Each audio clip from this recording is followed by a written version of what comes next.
అందరికీ నమస్కారం అండి. Welcome back to my channel Rani Mugdha talks. ఈరోజు మనము ఆలుగడ్డ కుర్మా పూరి చేసుకున్నామండి. దీన్ని ఎలా తయారు చేసుకోవాలో చూద్దాము. ఇప్పుడు ఒక బాండిల్ పెట్టుకొని దాంట్లో ఆయిల్ వేసుకొని ఆవాలు జీలకర్ర వేసుకున్నాము.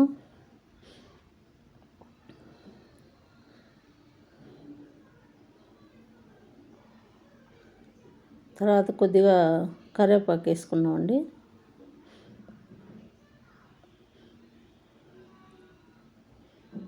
ఇది ఒక టిప్ చెప్తానండి. ఇది కరివేపాకు ఎట్లా స్టోర్ చేసుకోవాలని, ఇలా హోల్స్ ఉండే ఒక బాక్స్ తీసుకొని దాంట్లో కింద ఒక టిష్యూ పేపర్ వేసి మనం కరివేపాకు అంతా వేసేసిన తర్వాత పైన మళ్ళీ ఒక టిష్యూ వేస్తే కరివేపాకు చాలా రోజులు ఉంటుందండి. ఇలాగే కొత్తిమీర కూడా చూడండి, మొత్తం కట్ అంతా అయిపోయింది.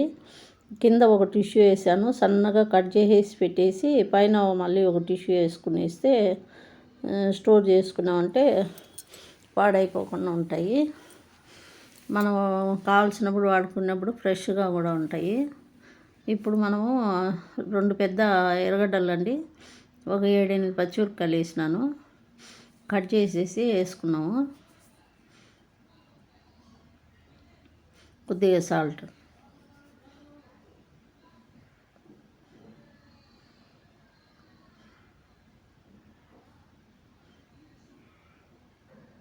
కొద్దిగా పసుపు వేసుకున్నామండి.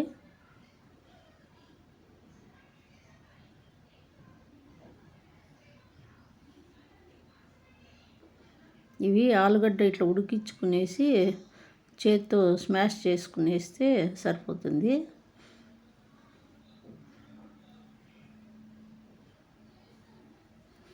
ఇక 1/2 kg ఉన్నాయండి.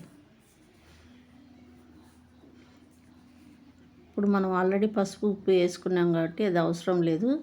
ఇది ఒక 2-3 స్పూన్లు శనగపిండి ఉంటుంది చూడండి, దీంట్లో వాటర్ వేసుకునేసి బాగా ఏమీ ఉండలు లేకుండా బాగా కలుపుకునేసి దీంట్లో పోసుకునేస్తే సరిపోతుంది. రుచి బాగుంటుంది. కొద్దిగా వాటర్ వేసుకున్నామండి, వాటర్ తక్కువ ఉన్నట్లుంది.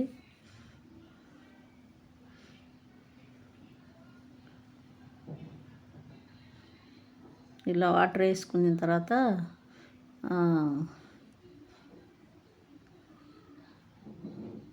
ఇది బాగా ఉడికించుకున్నామండి. శనగపిండి వేసాం కదా, కొద్దిగా ఇట్లా ఉడుకు అయిన తర్వాత ఆఫ్ చేసేసి పూరి చేసుకున్నాము.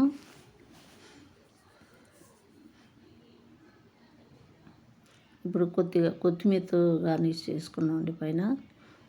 చూడండి, కొత్తిమీర ఫ్రెష్గా ఉంది, కట్ట కూడా అయిపోవచ్చేసింది. ఇంకో టిప్ ఏమంటే అండి, ఇప్పుడు మనం ఏ కొత్తిమీర కానీ కరివేపాకు కానీ ఆకుకూరలు కానీ ఇట్లాంటివన్నీ పాడైపోకుండా ఉండాలంటే కింద ఫ్రిడ్జ్లో పెద్దది బాక్స్ ఉంటుంది కదా, దాంట్లో పెట్టుకుంటే ఇవి పాడవకుండా ఉంటాయి.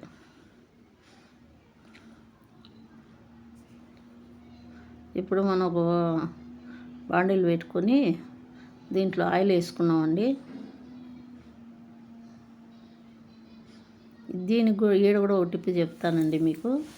ఇది ఆయిల్ క్యాన్ ఉంటుంది కదా, ఆయిల్ అంతా మనం ఇట్లా పోసినప్పుడు కొద్దిగా డ్రాప్ అయిపోయి కింద మనం ఎక్కడ పెడతామో ఆ ఫ్లోర్లో కానీ ఎక్కడన్నా కానీ ఆ గట్టు అంతా ఆయిల్ అయిపోతుంది కదా, అలా అవ్వకుండా దీనికి కూడా ఒక కవర్ చుట్టేసి పెట్టేసుకున్నామంటే మనకు బాటిల్ అయిపోయేంతవరకు బాటిల్ నీట్గా ఉంటుంది, ఫ్లోర్ మీద కూడా పడకుండా ఉంటుంది.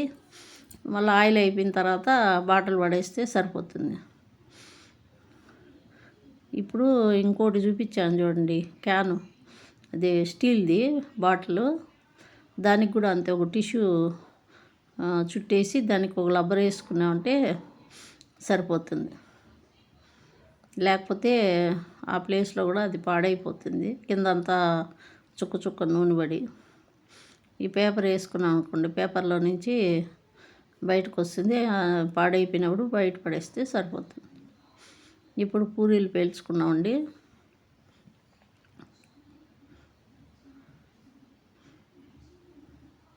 ఈడ కూడా ఇంకో టిప్ చెప్తా చూడండి. ఇది మనకు చిన్న బుక్స్ వస్తాయి చూడండి న్యూస్ పేపర్లో సండే రోజు. ఈ పూరీలు రుద్దినప్పుడు అన్నీ ఒకదానికొకటి అంటుకునేస్తాయి కదా, అట్లా కాకుండా ఏం చేయాలంటే ఒక్కొక్క పేపర్లో ఒక్కొక్క పూరి పెట్టుకుంటూ ఇంకో పేపర్ ఫోల్డ్ చేసుకుంటా పెట్టుకుంటే ఒక్కొక్క దానికి జాయింట్ అవ్వు. ఒకవేళ తడి ఉన్నా పేపర్ పీల్చుకునేస్తుంది, ఎక్కువ నూనె కూడా లాగదు. ఇప్పుడు ఇట్లా వేసాను చూడండి. మళ్ళీ ఆ పేపరు తీసేసి మళ్ళీ కింద ఉండే పూరి కాల్చుకుంటే సరిపోతుంది, లేకపోతే ఒక్కొక్కటి జాయింట్ అయిపోతూ ఉంటాయి.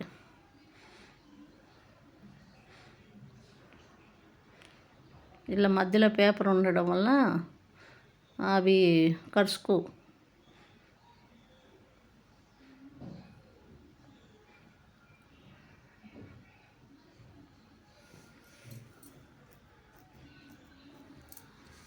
ఇది ఇప్పుడు ప్లేట్లో తీసుకున్నాను చూడండి, సర్వ్ చేసుకున్నాము. ఇట్లా ఆలు కుర్మా పూరీలు.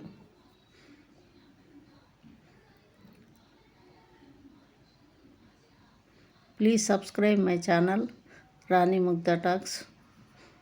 Like, share and subscribe. మీరు ఒక లైక్ ఇచ్చినా, ఒక సబ్స్క్రైబ్ చేసుకున్నా నాకు చాలా హెల్ప్గా ఉంటుందండి. ఈ వీడియో ద్వారా మిమ్మల్ని రిక్వెస్ట్ చేస్తున్నాను, ప్లీజ్ సబ్స్క్రైబ్ మై ఛానల్. ఇది అన్నీ కాల్స్తే వీడియో లెంతీ అయిపోతుందండి, ఇక్కడితో ఆపేస్తాను ఈ video.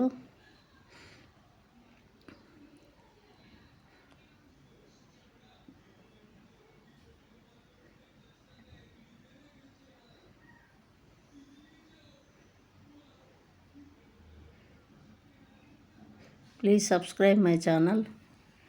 Thank you for watching.